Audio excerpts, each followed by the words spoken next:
شاعر نے فرمایا کہ وقد بقیا بعد خبایا فی زوایا الکلام، کلام کے کونوں میں ابھی خفیہ چیزیں جو ہیں وہ باقی ہیں۔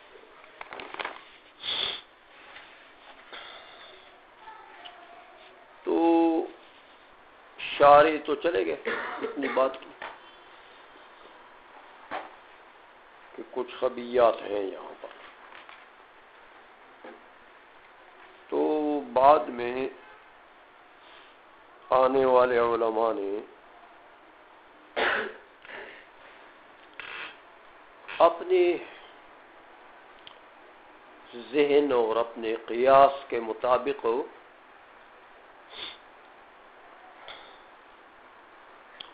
گویا کہ کچھ خبیات نکالے ہیں کہ یار ہو سکتا ہے کہ حمداللہ کے ذہن میں اس مقام پر یہ خبیہ ہو، اس دوسرے مقام پر یہ دوسرا ہو، تیسرے مقام پر یہ تیسرا ہو، چوتھے مقام پر چوتھا ہو۔ تو یہ چونکہ کلام لمبا ہو گیا تو زوایل کلام کہا ہے نا انہوں نے، تو کلام لمبا ہو گیا تو اس کے زوایا بھی بہت ہیں، اس کے کونے بھی بہت ہیں۔ تو ہو سکتا ہے شاعری کا مطلب یہ ہو کہ اس کونے میں یہ پڑا ہوا ہے، اس کونے میں یہ پڑا ہوا ہے، اس کونے میں یہ پڑا ہوا ہے۔ تو وہ کونے کونے جو ہے وہ اس کلام کے کونے پھر علماء نے تلاش کیے، ہمیں آئیے وہ زوایا کو تلاش کیا کہ کس زاویہ میں کیا چیز پڑی ہوئی ہے، کیا رہ گئی ہے یا کیا خرابی رہ گئی ہے اس کلام میں۔ تو پہلی بات تو یہ فرمائی کہ میاں حمداللہ نے فرمایا کہ تفصیل المقام، شرح کو دیکھا کرو، انه لا يخفى ان متعلق التصدیق اما نفس مفہوم القضیت ومعناها المرکب۔ دیکھا تو پہلا اعتراض تو اس پر یہ ہوتا ہے کہ یار یہاں پر تو مفہوم قضیہ کے بعد شارح کے ذہن میں یہ ہو کہ کوئی اعتراض کرے کہ یہاں پر مفہوم کے لفظ کے ذکر کے بعد معنی ہا کا ذکر کیا ہے؟ تکرار، کیونکہ مفہوم الشیء و معنی الشیء واحد، مفہوم اور معنی ایک چیز ہے۔ تو جب مفہوم کا ذکر ہوا تو پھر معنی کا ذکر و معنی حل مرکب، یہ تکرار ہے۔ شاید کوئی یہ اعتراض کرے، شارح کے ذہن میں یہ بات آئی ہے کہ اس میں تو تکرار ہے، تو گویا کہ شارح نے اس کے جواب کو خبیہ کہا کہ اس سوال کا جواب ہے وہ خبیہ ہے۔ سمجھ آئیے، وہ جواب یہ ہے کہ چونکہ مفہوم کا جو لفظ ہے یہ قضیہ مجملہ کو بھی، حقیقت قضیہ کو بھی، جیسے مرزا کا مذہب ہے قضیہ مجملہ کو بھی شامل ہے، حقیقت قضیہ کو بھی مفہوم قضیہ کہتے ہیں۔ سمجھ آئیے، تو انہوں نے معنیٰ کا لفظ بعد میں بول دیا تاکہ وہ حقیقت قضیہ اور قضیہ مجملہ یہاں سے نکل جائے کہ یہاں مفہوم قضیہ حقیقت قضیہ پر مشتمل نہیں ہے، یہاں پر مفہوم قضیہ سے معنی قضیہ مراد ہے، مدلول قضیہ مراد ہے، قضیہ مجملہ یا حقیقت قضیہ مراد ہو نہیں ہے، اس لیے یہ معنی کا ذکر کیا یہاں پر۔ سمجھ میں آ گئی ہے؟ تو یہ ایک خبیت یہ تھا، ہو سکتا ہے شارح کے ذہن میں یہ چیز ہو۔ دوسرا ایک اور خبیہ بھی ممکن ہے کہ کوئی یہ اعتراض کرے کہ دیکھو مرکب کی آگے من سے تفسیر کر دی ہے، من صورت الموضوع والمحمول، کتاب کو دیکھا کرو، الملحوظین باللحاظ الاستقلالی، من صورت الموضوع والمحمول الملحوظین باللحاظ الاستقلالی، اس پر اعتراض ہوتا ہے کہ اے میاں موضوع اور محمول تو ویسے شے مستقل ہے۔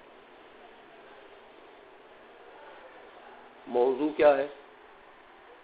مستقل شے۔ سمجھ آئیے؟ محمول کیا؟ مستقل شے۔ تو یہ الملحوظین باللحاظ الاستقلالی، یہ لفظ مستدرک ہے یہاں پر، اس کی تو کوئی ضرورت نہیں ہے، بس صرف اتنا بولتے ہاں ومعناها المرکب من صورت الموضوع والمحمول بس، والنسبت الرابطۃ من حیث ہی رابطۃ، تو یہ الملحوظین باللحاظ الاستقلالی میں آئیے، اس کی تو ضرورت نہیں ہے میاں۔ تو یہ قول جو ہے الملحوظین یہ مستدرک ہے عبارت میں، یہ اعتراض ہو سکتا تھا۔ تو شارح نے کہا یہاں خبیہ ہے، اس کا جواب ہے، میں نے جو یہ الملحوظین بولا ہے یہ مستدرک نہیں ہے، بلکہ اس کا ایک غرض جدید ہے، غرض جدید ہے کہ دیکھو میاں موضوع محمول ٹھیک ہے کہ اپنی ذات کے اعتبار سے کیا ہوتے ہیں؟ امر مستقل، سمجھ میں آئیے، لیکن دیکھو استقلال اور عدم استقلال یہ پڑھ چکے ہو تم کہ یہ لحاظ لاحظ کے تابع ہے، اپنی ذات کے اعتبار سے ایک شے مستقل ہوگی، لیکن اگر ملتفت نے اس کے طرف التفات بالعرض کیا تو کیا ہو گیا؟ غیر مستقل ہو گیا۔ سمجھ آ گئی ہے؟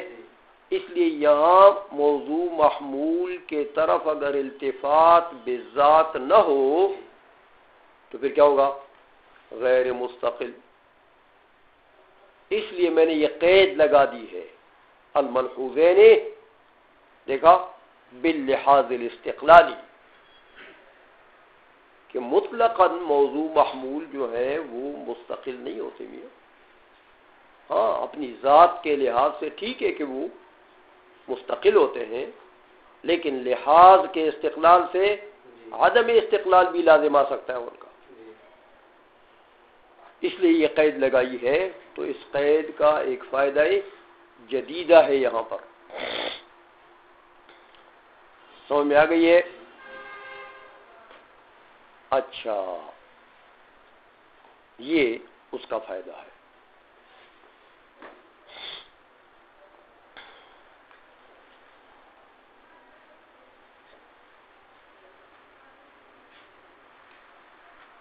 باقی یہ فرمایا کہ دیکھو میاں یہ میر زاہد ہیروی رحمۃ اللہ علیہ کا جو قول نقل کیا، او الموضوع والمحمول حال کون النسبت رابطۃ بینہما کما هو مختار بعض الاذکیاء، سمجھ آئیے؟ بعض الاذکیاء سے مراد وہی میر زاہد ہیروی رحمۃ اللہ علیہ ہے نا، یا وہ نسبت بعض علماء نے وہ شیخ کی طرف بھی کی ہے اس قول کی، تو یا متعلق تصدیق جو ہے وہ موضوع محمول ہے حال کون النسبت رابطۃ بینہما، سمجھ آئیے؟ اس سے تو یہ مطلب ہوا کہ گویا کہ نسبت جو ہے یہ حقیقتی قضیہ ہے نا، تو نسبت جو ہے وہ متعلق تصدیق سے خارج ہے. موضوع محمول حال کون النسبت، تو حال کون النسبت بمعنی شرط ہے کہ موضوع محمول بشرط النسبت. سمجھا گئی ہے؟ تو اے میاں شرط شے خارج عن الشے، تو یہاں تو میدان میں جب شرط نسبت خارج ہو گئی ہے تو میدان میں آپ کے پاس بچے کون؟ موضوع محمول. تو موضوع محمول تو بدون نسبت کیا ہے؟ مفردات. نہیں سمجھے ہو؟ نسبت تو ہوئی خارج. تو جب نسبت خارج ہو جائے تو آپ کے پاس میدان میں کیا بچا؟ موضوع اور محمول، لیکن بدون نسبت. محمول کی نسبت نہیں ہے موضوع کی طرف، نسبت نہیں ہے تو کیا چیز رہ گئی؟ یہ بھی الگ مفرد اور یہ، تو یہ تو دو مفردات ہو گئے. تو مفردات کے ساتھ تعلق تصدیق ہوتا ہے، مفردات کے ساتھ تو تعلق تصور ہوتا ہے یار. مفردات کا علم تم پڑھ چکے ہو تو تصور ہے، تو اس کے ساتھ تو تصور کا تعلق ٹھیک ہے، لیکن تصدیق کے لیے اس کو متعلق بنانا تو ٹھیک نہیں ہے میاں. یہ اعتراض یہاں پر میر زاہد ہروی رحمۃ اللہ علیہ کا جو قول ہے وہاں یہ اعتراض ہوتا ہے کہ تم نے تو نسبت کو خارج کر دیا. تو جب نسبت خارج کر دیا تو باقی آپ کے پاس بچے ہیں دو مفردات. تو مفردات تو متعلق تصدیق ہو نہیں ہو سکتی میاں. یہ سوال یہاں پر ہوتا ہے. سمجھ میں آ گئی ہے؟ تو شارح نے فرمایا کہ یہاں بھی خبیہ ہے، اس کا بھی جواب ہے. سمجھ میں آ گئی ہے؟ جواب یہ ہے کہ ہم نے یہ نہیں کہا کہ نسبت کو کوئی دخل نہیں. یہاں پر دیکھو، شرط کو مشروط میں دخل ہوتا ہے کہ نہیں ہوتا؟ اسی لیے تو شرط کے فوت ہونے سے مشروط فوت ہو جاتا ہے. تو اگر اس کو دخل ہی نہیں، سمجھ میں آ گئی ہے، تو پھر شرط کے فوت ہونے سے مشروط کیوں فوت ہوتا اگر مشروط میں اس کو دخل ہی نہیں؟ میر زاہد ہروی یہ کہنا چاہتے ہیں کہ یہ نسبت داخل نہیں ہے، جز نہیں ہے متعلق تصدیق کے. یہ نہیں ہے کہ وہاں پر سے بالکل اس کو آؤٹ کر دو اور اس کو کوئی دخل نہیں ہے یہاں پر، جیسے تم کہتے ہو کہ میدان میں سے پھر دو مفردات رہ گئے. سمجھائیے؟ تو یہ موضوع محمول بشرط نسبت، تو شرط کو تو مشروط میں دخل ہوتا ہے، اس لیے صرف مفردات نہیں رہتے بلکہ نسبت کو دخل ہے. تو جب نسبت کو دخل ہوا جبھی تو اس کو موضوع محمول کہو گے. اگر نسبت کو دخل ہی نہیں ہے تو پھر موضوع محمول کہہ سکتے ہو. سمجھ میں آ گئی ہے؟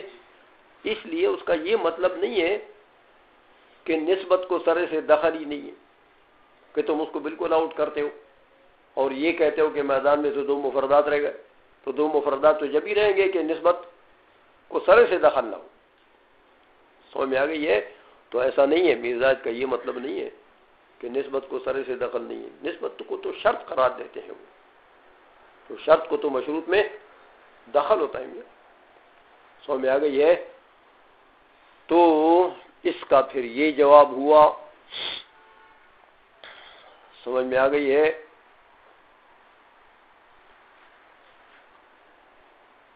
اچھا میاں آگے فرمایا، دیکھو میاں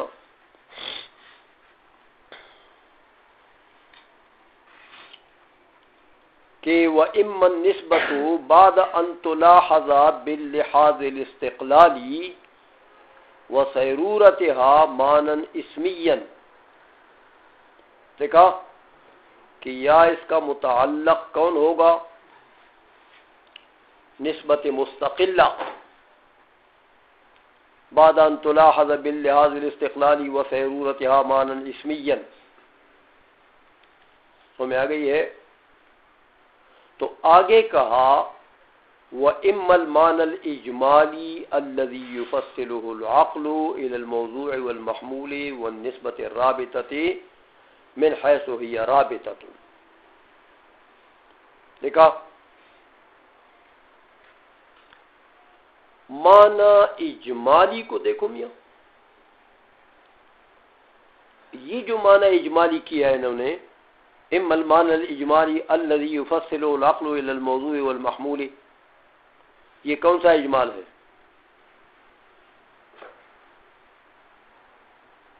اجمال قبل التفصیل ہے نا، یہ پڑھا ہے نا تم نے؟ وَإِمَّا الْمَانَى الْإِجْمَالِي الَّذِي يُفَصِّلُ الْعَقْلُ إِلَى الْمَوْضُوعِ وَالْمَحْمُولِ وَالنِّسْبَةِ الرَّابِطَةِ، یہ کون سا اجمال ہے؟ اچھا، یہ تو یہاں اجمال کا معنی کر دیا۔ آگے کیا کہہ رہے ہیں کہ وَالْإِجْمَالُ يُطْلَقُ عَلَى ثَلَاثَةِ مَعَانٍ، اجمال کا اطلاق تین معنوں میں ہوتا ہے، یعنی اجمال کی تین قسمیں ہیں۔ تو الاول کما فی الحد والمحدود،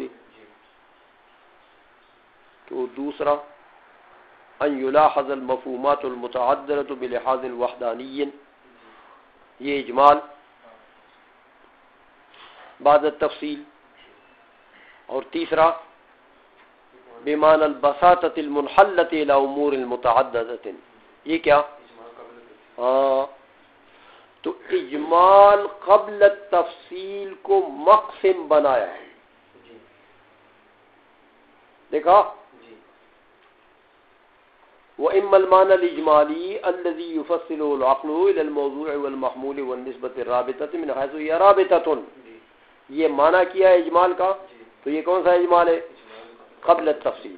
پھر کہا کہ وَالْإِجْمَالُ يُطْلَقُ عَلَى ثَلَاثَةِ مَعَانٍ، اجمال کے تو تین قسمیں ہیں، تو اجمال کا معنی کیا اجمال قبل التفصیل، پھر اسی کو مقسم بنایا، تو پھر اس کی تین قسمیں نکالی، تین قسموں میں اسی اجمال قبل التفصیل کو بھی داخل کر دیا۔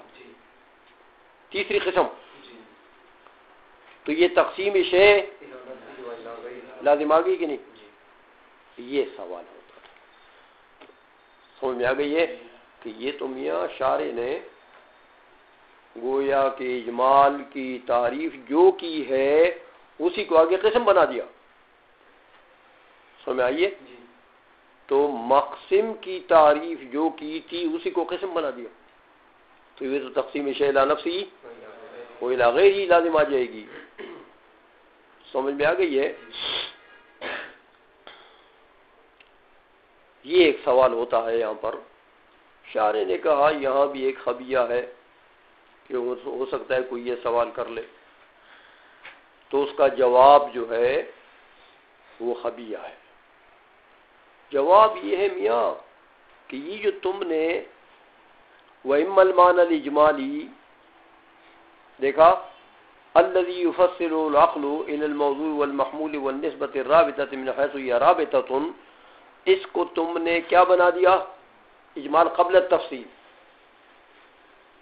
سمجھ آ گئی ہے؟ تو اس کو اجمال قبل التفصیل بنا دیا، تو پھر تم نے کہا یار یہ مقسم ہے، دیکھو اسی کو پھر آگے تقسیم کر دیا، تو تقسیم شیء الی نفسی یہ لازم آ گئی، یہ اعتراض کر دیا یار وہ بیچارہ ایسا نہیں کہتا، وہ معنی جو کیا اجمال کا وہ اجمال کامل کا معنی کیا،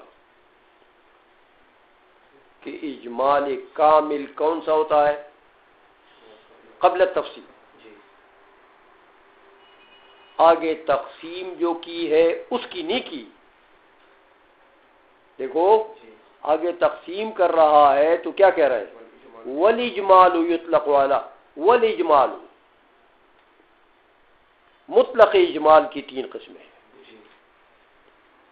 اجمال بئی معنی مذکور نہیں.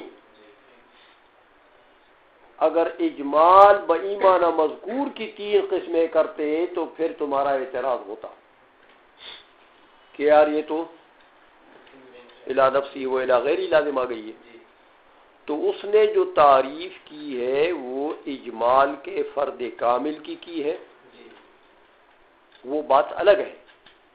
اور آگے جو تقسیم کر رہے ہیں وہ مطلق اجمال کے کر رہے ہیں.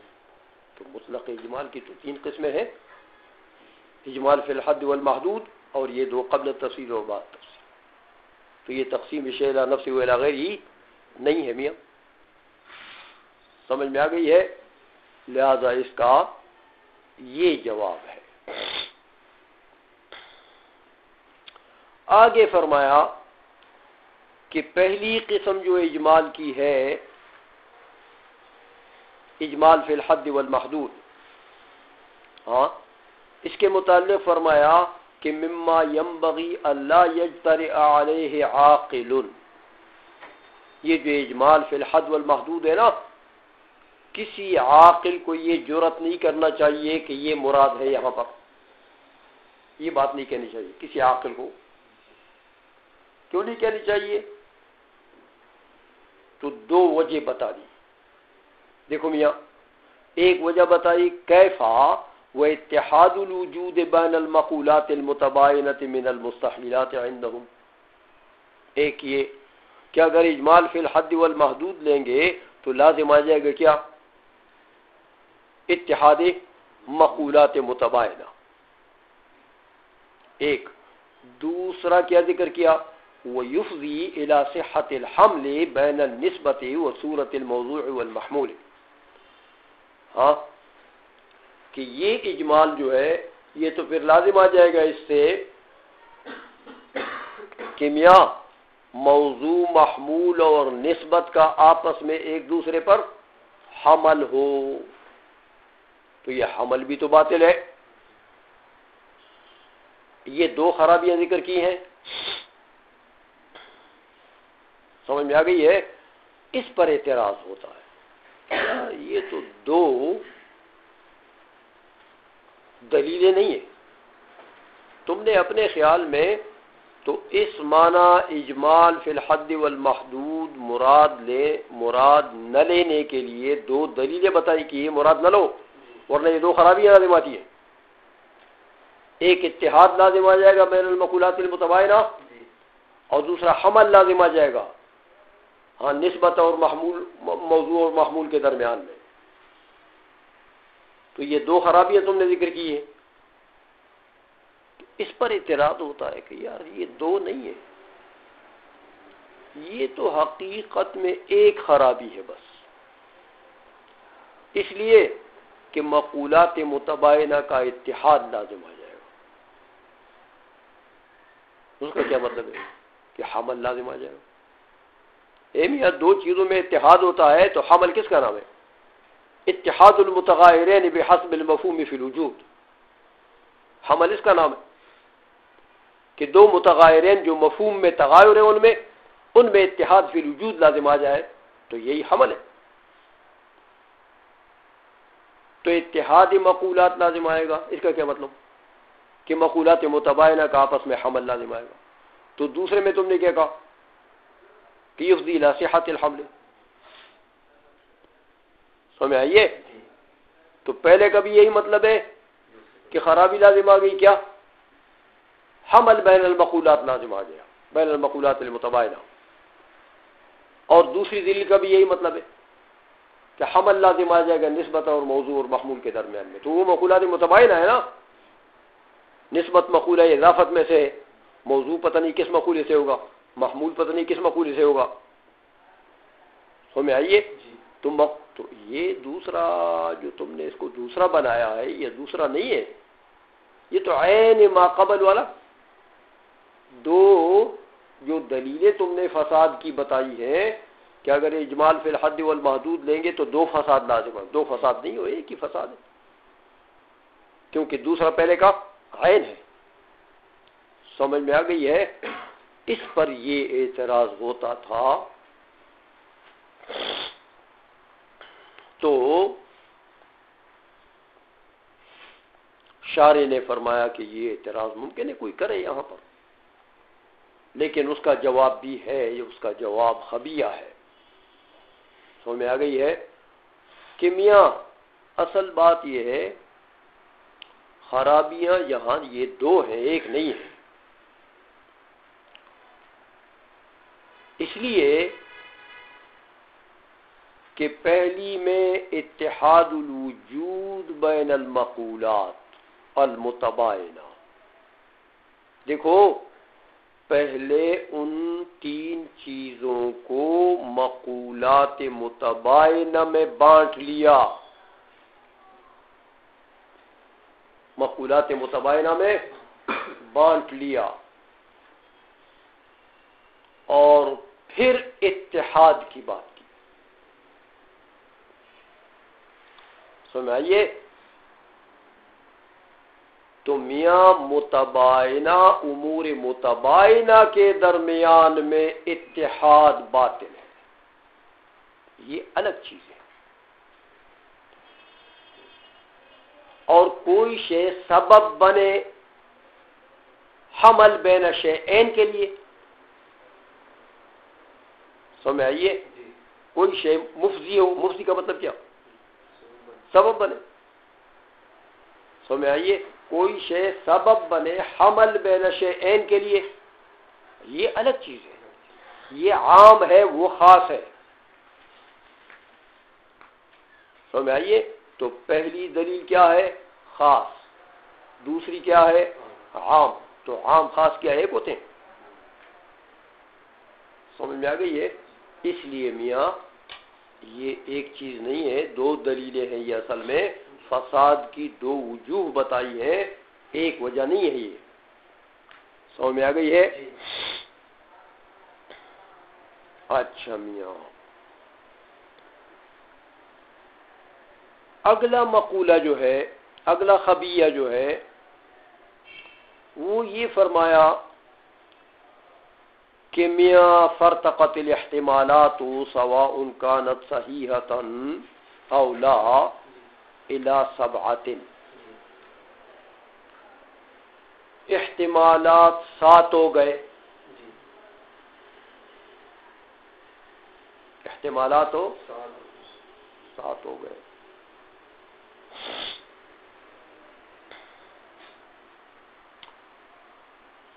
تو آگے سات میں جو چننے کی بات کی تو فرمایا چار تو ہوئے باطل، ایک نسبت مستقلہ اور تین اجمال والے جو معنی ہیں، کس وجہ سے باطل ہوئے؟ کہ والوجدان السلیم والفہم المستقیم یحکمو، یہ چار باطل اس لیے ہے کہ وجدان سلیم اور فہم مستقیم یہ فیصلہ کرتا ہے کہ بأن لیس متعلق التصدیق شیئا خارجا من معنی زید قائم ومدلولہ، دیکھا وجدان کا یہ فیصلہ ہے، فہم مستقیم کا یہ فیصلہ ہے کہ زید قائم سے متعلق تصدیق خارج نہیں ہے، تو جب زید قائم سے متعلق تصدیق خارج نہیں ہے تو یہ چار تو خارج ہے، نسبت مستقلہ بھی خارج اور اجمال کے تینوں معانی بھی خارج، اس لیے یہ تو باطل ہو گئے، یہ تو مراد نہیں۔ میاں دیکھو شارح فرماتے ہیں ممکن ہے اسی پر کوئی اعتراض کرے کہ یار وجدان تو ہر کسی کا الگ ہوتا ہے، وجدان تو ہر کسی کا، اے شارع یہ تمہارے وجدان نے تو یہ فیصلہ کیا ہوگا، لیکن ممکن ہے کسی اور عالم کا وجدان یہ فیصلہ نہ کرے. سمجھ آئیے؟ تو وجدان کا فیصلہ ہے یہ وجدان تو کوئی دلیل نہیں ہے میاں. وجدان تو ہر کسی کا الگ الگ وجدان ہے. کوئی اپنے ذہن میں کیا پائے گا، کوئی کیا پائے گا، کوئی کیا پائے گا. تو آپ نے اپنے ذہن میں یہ پا لیا کہ متعلق کی تصدیق جو ہے وہ زید القائم ان سے خارج نہیں ہے، آپ نے پا لیا، ٹھیک ہے. لیکن کوئی اور کہے گا، وہ آئے گا کہتا نہ یار وہ کیا وہ نسبت مستقلہ نے کون سا قصور کیا. سمجھ آئیے؟ وہ بھی متعلق کی تصدیق ہو سکتا ہے. وہ اجمال کے تینوں معنوں نے کون سا قصور کیا، کیا وہ نہیں ہو سکتا. اس لیے آپ کا وجدان یہ فیصلہ کرتا ہے تو آپ کا وجدان کوئی دلیل ہے. سمجھ آئیے؟ یار بات کرو دلیل کی، اپنے وجدان کو ہر کسی کے سامنے نہ رکھو. وہ کہہ دے گا یار تمہارا وجدان ہے یہ، تو یہ میرے لیے کیا دلیل ہے. تم نے خواب دیکھا ہے تو تیرا خواب میرے لیے کیا دلیل ہے. سمجھا گئی ہے؟ وہ تیرا خواب ہے. تو جانے تیرا خواب جانے، انگار جانے تلوار جانے، اب میرے لیے اس میں کیا ہے. سمجھ آ گئی ہے؟ اس لیے یہ اعتراض کر دے گا کہ یہ وجدان کو دلیل بنا کر چار کو نکالنا، چار احتمالات کو باطل کرنا، یہ تو صحیح دلیل نہیں ہے میاں. وجدان اپنا اپنا ہوتا. سمجھ میں آ گئی ہے؟ یہ ایک اعتراض ہوتا ہے یہاں پر.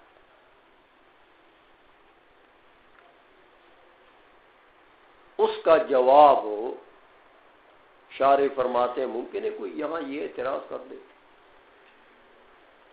تو فرماتے ہیں اس کا جواب ہے کہ یار میں نے صرف وجدان کو تو نہیں کہا، میں نے تو فہم مستقیم کو بھی ساتھ ملا دیا. سمجھ آئیے؟ صرف وجدان کی بات اگر میں کرتا تو آپ یہ اعتراض کر سکتے تھے کہ یہ اپنا وجدان ہر جگہ جھنڈا نہ کرو. ہاں یہ تیرا وجدان ہے، میں نے تو ساتھ ملا دیا کیا؟ فہم مستقیم، کہ جس بندے کا فہم مستقیم ہے اس کا بھی یہ فیصلہ ہے. ہاں جس بندے کا فہم ٹیڑھا ہے وہ اپنے ٹیڑھے کو جانے، ہاں اس کا فیصلہ یقیناً نہیں ہوگا یہ. لیکن جس کے پاس فہم مستقیم ہے اس کا بھی یہ فیصلہ ہے، صرف میرے وجدان کی بات نہیں ہے. سمجھ میں آئیے؟ استقامت فہم کا بھی یہی فیصلہ ہے کہ میں یہ چار جو ہے یہ متعلق تصدیق اس لیے نہیں ہو سکتے کہ یہ قضیہ میں داخل نہیں ہے، قضیہ سے خارج ہیں. تو تصدیق کا تعلق قضیے سے ہوتا ہے. سمجھ آئیے؟ جی. پھر قضیے سے شے خارج سے نہیں ہوتا. ہاں اب قضیے کے اندر بہت ساری چیزیں تو کن کن سے ہوتا ہے، تو اس میں یہ تفصیل گزر گئی. کوئی کہتا ہے مفہوم قضیہ سے، تو کوئی کہتا ہے حقیقت قضیہ ہے، تو کوئی کہتا ہے قضیہ مجملہ سے، تو کوئی کہتا ہے نسبت سے. سمجھ آئیے؟ تو یہ اقوال جو ہے وہ تو مختلف ہیں، لیکن اتنی بات پر فہم مستقیم دلیل ہے کہ خارج عن القضیہ متعلق تصدیق نہیں ہو سکتا. اور اگر تمہارے پاس یہ بات تمہیں منظور نہیں ہے تو لے آؤ کوئی چیز جو خارج عن القضیہ ہو اور اس کو کسی نے مناطقہ میں سے کسی نے بھی اس کو متعلق تصدیق بنایا ہو. لاؤ پھر ایسی چیز تو مناطق حکماء کے اقوال میں کوئی قول ایسا ملتا نہیں ہے، تو پھر ہماری بات مان لو نا یار کہ فہم مستقیم کا یہی فیصلہ. سمجھ میں آ گئی ہے؟ یہ خبایا یہاں تک ہو گئے، کچھ ابھی باقی ہیں، انشاءاللہ ان کا کریں گے.